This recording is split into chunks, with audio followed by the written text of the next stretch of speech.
First here at 4 o'clock, a very popular Chicago rapper is arrested in a murder-for-hire plot. Oh yeah, we back with another episode of The Twisted Tea, where we come to bring you the news with a twist.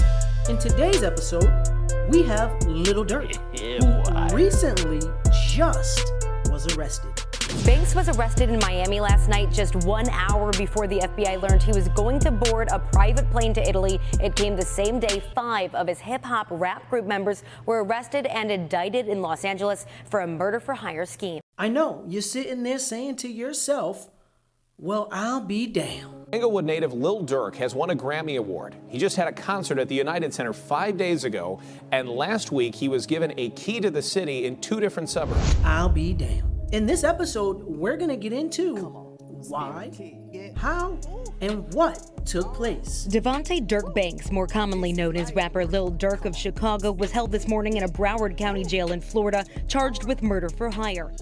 From what I'm reading in the indictment, I think there's some missing pieces there when it comes to Dirk about how involved he was in this alleged conspiracy. 5 members of his Chicago-based hip-hop group, Only the Family, or OTF members, are federally charged in Los Angeles in a murder-for-hire plot to kill rapper Quando Rondo. And also, if Dirk Banks will have a chance to beat his case. It's suspected that Rondo was involved in the 2020 slaying of rival rapper King Von, who is part of the OTF group with Banks. What do you think about the evidence against him specifically? I think I can make the argument that maybe the evidence of everything else, the surveillance, the records, might be pretty strong against his co-defendants. What about him specifically? How strong is the evidence against him? According to court documents filed October 26, 24, just a few days before Dirk Banks was arrested, it alleges that Dirk Banks and other members of the OTF gang and associates used 2 vehicles to track, stalk, and attempt to murder Quando Rondo. The co-conspirators fired at least 18 rounds, striking and killing Quando Rondo's cousin back in August of 2022.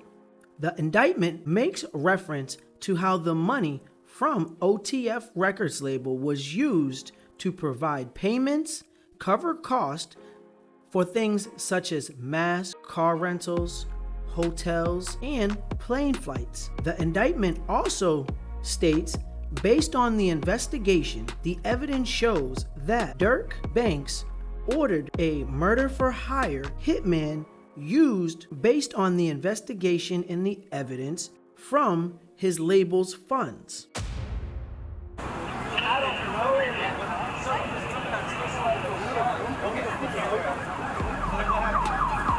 In the indictment, co-conspirators number 3 paid for flights for Brian Lindsay, aka Brown Eyes, Keith Jones, aka Flocka, DeAndre Wilson, aka Didi, Asa Houston, aka Boogie, with funds coming from OTF.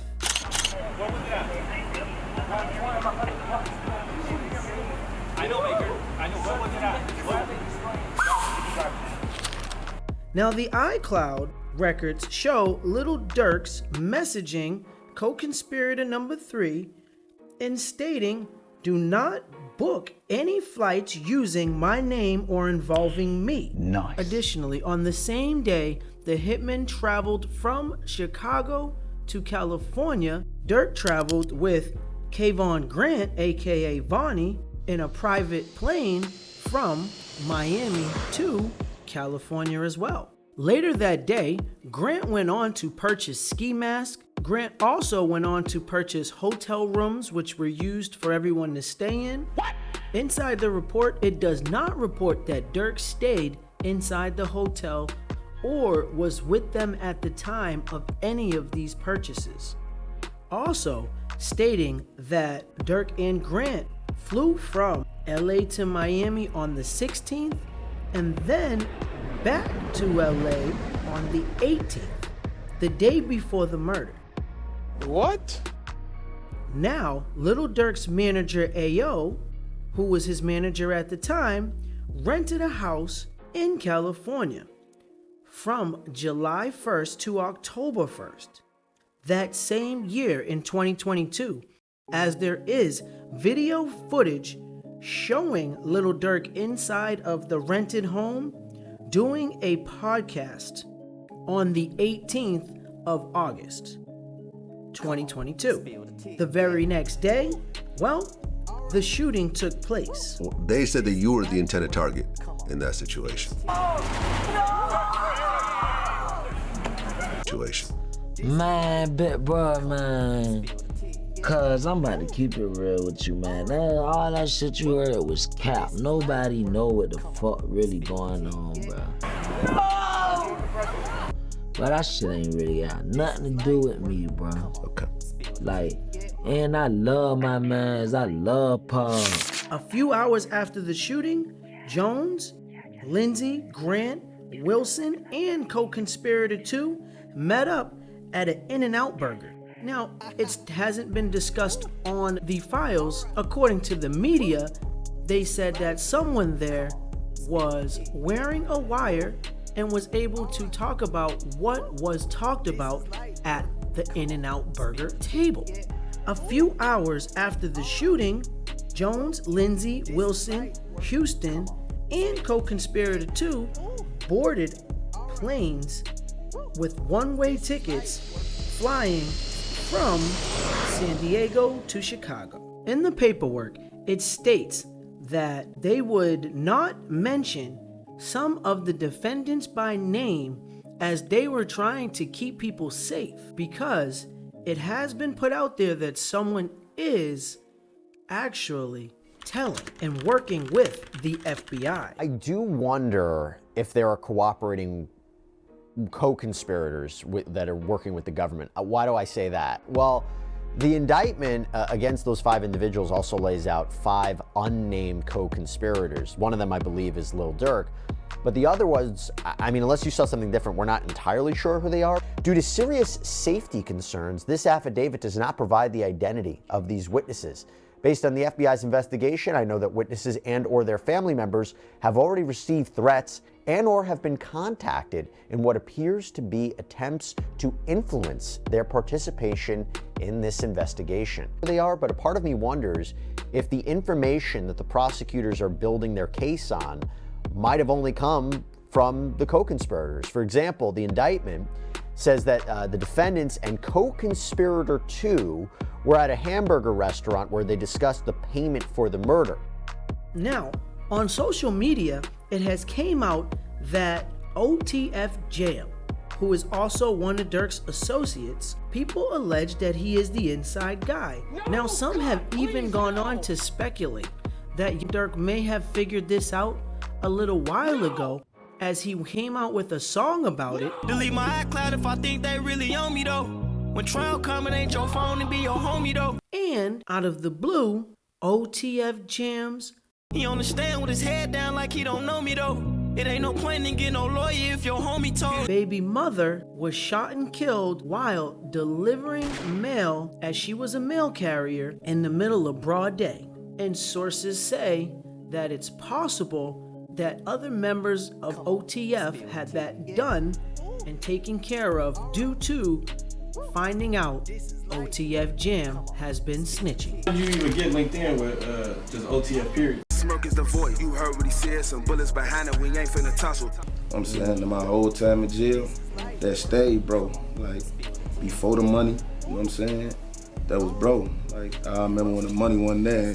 First I'm gonna say you 50, I'm like, I got you now. I gave my lawyer money there when I'm fighting my case. Lil Durk didn't even know Jam. Lil Durk opened Jam, open arms, because around Chicago through the BD neighborhood, Jam is a killer.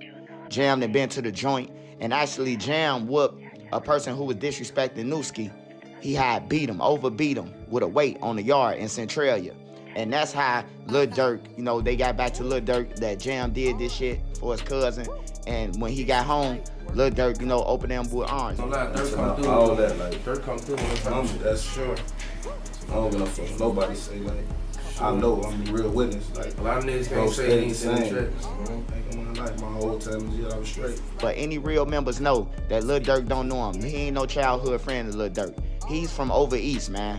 He's from over east. He's from 79th and Vernon. Jam was in that jam, and he called Lil Durk about a lawyer. His girl called Lil Durk about a lawyer, and Lil Durk stopped answering for him, man. And he went full-fledged with it to telling them about the Quando Rondo. And Rudy be chillin', but really the biggest Apollo with money is on your medulla. He get the loan, a nigga that pay for a hit, and he hop in the car with the shooter. He's not at that shooting. He's not at that gas station. There doesn't seem to be, maybe as of yet, records that he was actually making purchases, but that if he put the thing in motion. So I wonder how much the government needs a key witness to say, no, Lil Durk directed us to do this, he said this. They need that kind of witness to put him at the top of this criminal organization, the mastermind behind this murder for hire plot, because even looking at the surveillance, even looking at the credit card statements, even looking at the travel records, I don't know, and obviously the feds probably have a lot more evidence than they don't have to reveal in an indictment or a criminal complaint, but it just feels to me that they might need someone on the inside. Yeah, I'm a shooter that stay with a glitz. Somebody dying whenever I use it. Only be rapping to kill me a rapper, so phone up my house and put in their music, nigga. So when he came home, he was blessed for taking care of things on the inside. OTF Jam had did 12 years, so they figured that he was a solid individual. Now, there are other people being mentioned throughout the internet that we haven't heard yet being brought up in this case, but Don't say he ain't killing no more cause he rich and he paying our shorties to do it. Whack 100 goes on to state this about them. That shooting was a bad weed deal between some Armenians and Persians. Bruh. That's what the world thought. What? Okay. And it wasn't until February of 2023 that Brick Baby goes on the internet with Flacco and says, Lil Vernie sitting in that chair with 100 shot on him. Y'all know what we calling the muscle. guess they can't say OTF didn't slide for King Von anymore. And Flacco says, well, what are you talking about? He said, yeah, the shoot. They slid for King Von, OTF. Yeah. Now, that's February. March, the feds get on Brick. We don't know this. Jump to June 2023. Feds come to Brick Baby's house. We get the report. I'm screaming, Brick Baby just got picked up by the feds. What's happening? When your court date? Right? We're under the presumption that it's an AK-47 case. But what really happened was they came there to get his cell phone. In the process of them doing the search, they come across the AK-47. Brick Baby called 600, who's part of the exposure, one of my guys. Say, man, the feds just picked me up. I got an AK case, but they on the other fella. We're gonna refrain from his name because I know that's your friend, right? He's giving us all this information. He said the feds been on me since March, right? So he gives this thing identifying OTF in February, first one in the world. And then when they come in this house in June, they let them know they've been on him since March, but we think it's an AK-47 case, right? Come to find out, when we applied pressure last night for Axo, he wakes up this morning in a panic. He goes on there and starts running his mouth. Yeah, the feds came in, they took my cell phone, still haven't given it back, right? If you go in there and look at that report, number 4 is a local guy that was dropping Quando's locations. Oh. Slow down. Number 4 is a local guy that was dropping Quando's locations. Now, after the murder, when Quando went back to Georgia, what did he immediately do? Dropped his flag? There it goes. What was he claiming? Roll 60 script. Where Brick Baby from? Roll 60 script. What you think the police told Quando? Yeah, boy. That the Roll 60s set him up? Who you think he checked in with? Roll 60s? With who? Okay, I see where you're going with this. That's I'm not gonna say. DD a threat. Ain't got no patience. Wherever he catch you, that's where he gonna shoot. Man, he said. Go pull it up. Him and Flacco. Nobody knew anything about it. We wasn't even factored in OTF in this. God lose it. Don't give a fuck if you used to be gaining shit to get litty. Only the family, we got enough money and guns to go on to war with the city. When OTF, which is Durk's label, Only the Family, was first created with 4 members. D-Thang, well, Young Durk's older brother, Durk, Banks, Lil Durk, Chino, who was Durk's manager, and D-Thang's friend, and Lil Vanny, who was the muscle. When Lil Durk started, these were the guys that were behind him in the beginning. The first major album went to drop, and his manager, Chino, was murdered, and his brother at the time was shot. His brother did survive, Chino did not, leaving Durk in a situation where he would need management and someone else to help him. I'm saying, I'm gonna move the negative energy from around me. See everything slow down now and everything like moving better. So I got a better team, I got new management. Like, nigga, when I say almost healed, I'm talking about I didn't fire my whole management team. I had to take over my bills. I had to take over the taxes. I had to take over who I was paying. I had to find out who's stealing. Damn. I had to find out who fake. I gotta find out. At the time, Lil Durk's brother, D-Thang, had built a close relationship with Ola Ali. We're gonna go by OA for short. OA recently had a really bad loss. Yeah. OTF Chino. Like, how long ago did you talk to him? Like, how before it actually happened? Like 10 minutes. 10 minutes? 10. Yeah, because he was in the house laying down, because I was on FaceTime with him. He was in the house laying down. And he called, like, his girl called 10 minutes later. So as I'm throwing these nightclub parties, Durk's older brother used to frequent them, you know? And so me and him built the relationship based on him just coming to the club and I'm taking care of. He was just bringing like the other managers too, and Chino was one of the managers. Unfortunately, Chino was killed. At the time too, D-Thing a couple weeks later, I think he had got shot or something, so he couldn't go basically. So this really forced Dilla to go. And then I think Durk was coming out with his first album at the time, Remember My Name. Shit, I jumped in. We had a press run in New York for his first album.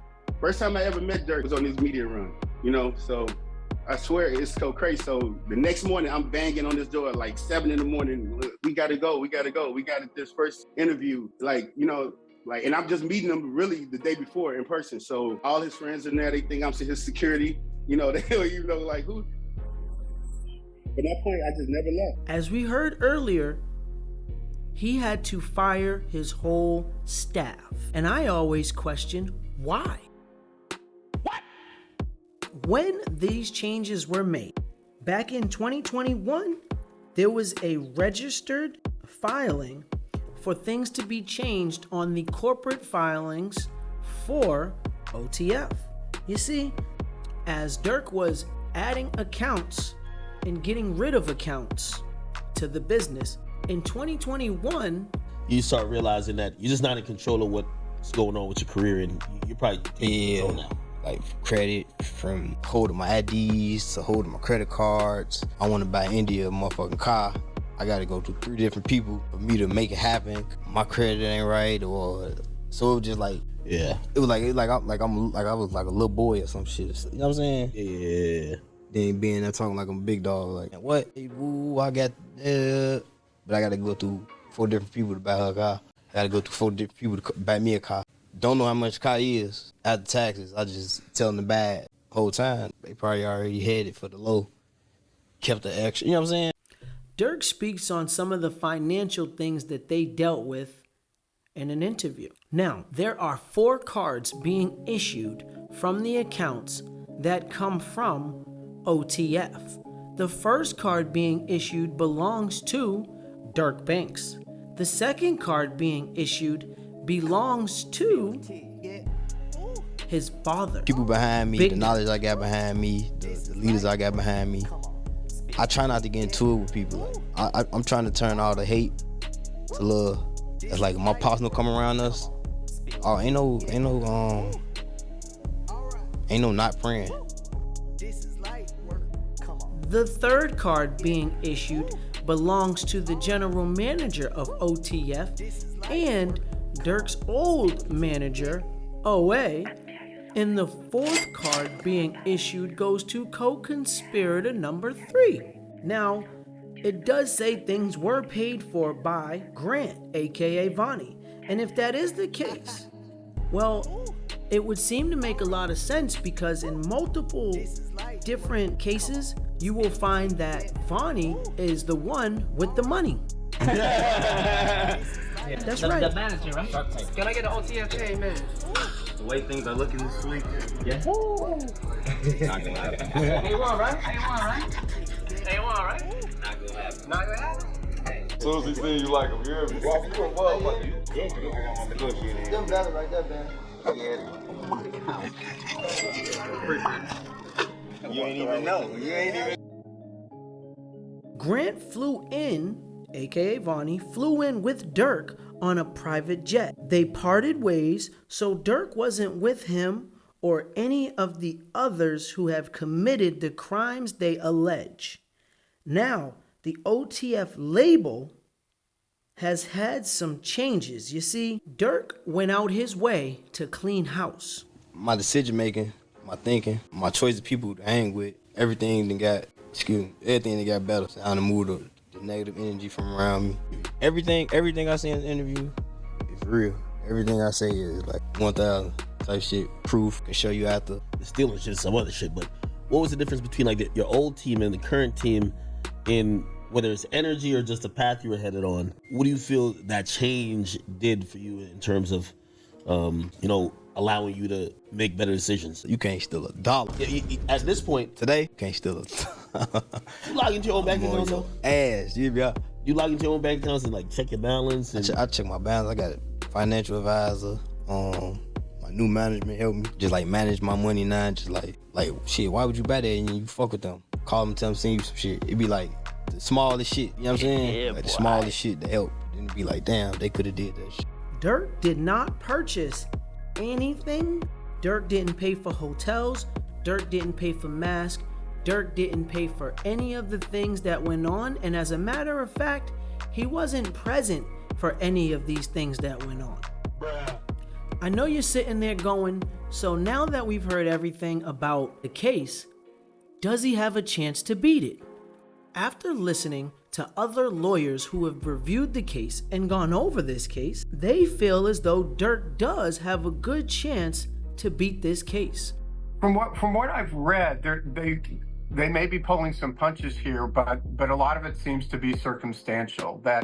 Now, it does state that OTF funds were used in the purchases of equipment, providing rooms and cars for the co-defendant. Things were charged to his credit card. Well, that doesn't necessarily mean, of course, that Lil Durk had any idea, A, that his credit card was being used, B, for what purpose it was being used. It would not be unusual, I would think, for someone in his position to pay for something than that. So the message, the alleged message from Lil Durk's phone to a co-conspirator was, don't book no flights under no names involved with me. You could see how prosecutors would say, oh my gosh, he's attached to plane tickets themselves just so happen to be purchased by co-conspirator 3. A lot of times you'll see in the indictment, there's a lot of accusations in the indictment that when you start getting into it and it starts kind of flushing out the facts, they stretch what could be a basic fact, they stretch it into something that it's not.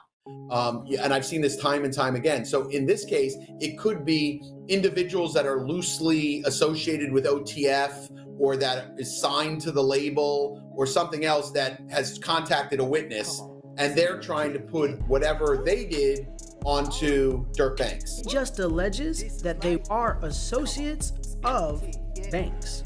But isn't another way to look at it, hey, whatever you guys are about to do, I don't want to have any part of it whatsoever.